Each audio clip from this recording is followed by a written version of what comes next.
You may have already used chatbots on your mobile or maybe on some websites to get some instruction or some other information that can help you with some specific problems. But this chatbot, which we will talk about, is something really powerful and much intelligent than all other chatbots you have ever used. My name is Atal, and today I'm going to talk about the best chatbot from OpenAI chatbot ChatGPT.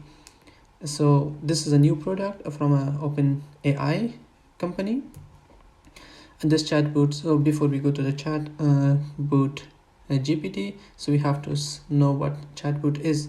So there are a lot of chatbots on some websites. Most of the websites, like very famous websites like PayPal or Facebook, they have their own chatbots. If you open the website, and you can get some pop-ups, and they will give you some small answers for the questions.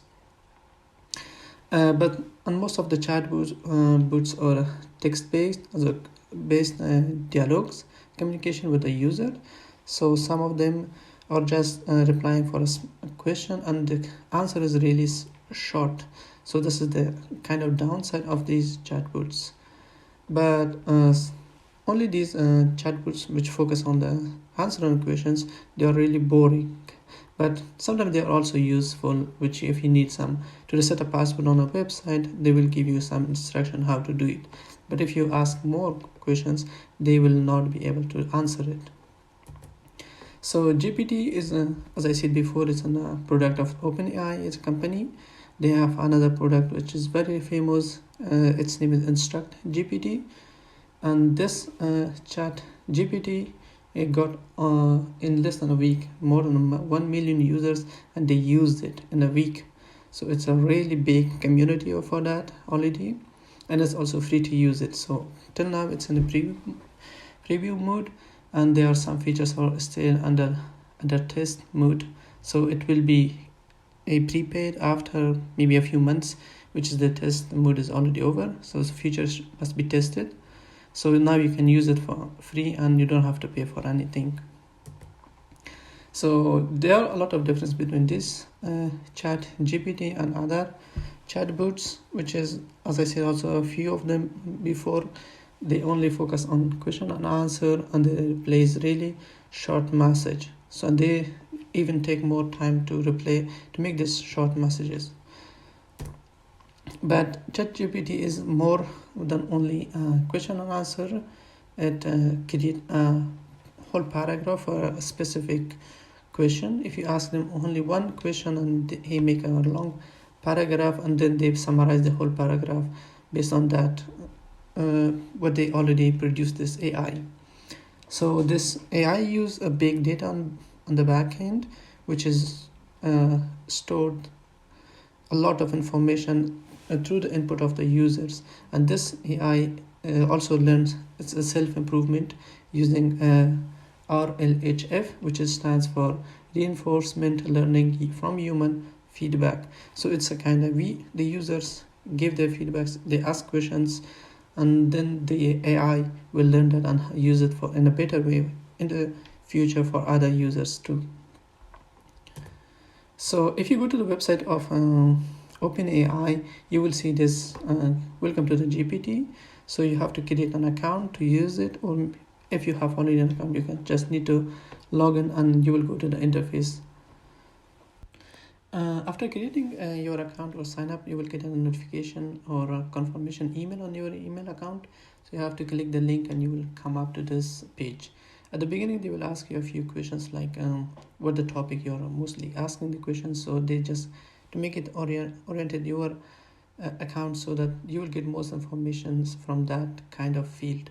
But it's not necessary that you have to choose exactly what you want. You can select many field of studies or informations, and then you can get information from all over other topics also. So as you see this the user interface of this website, and here's a few examples how you can ask the questions, and the capabilities and limitation will be also explained in a short.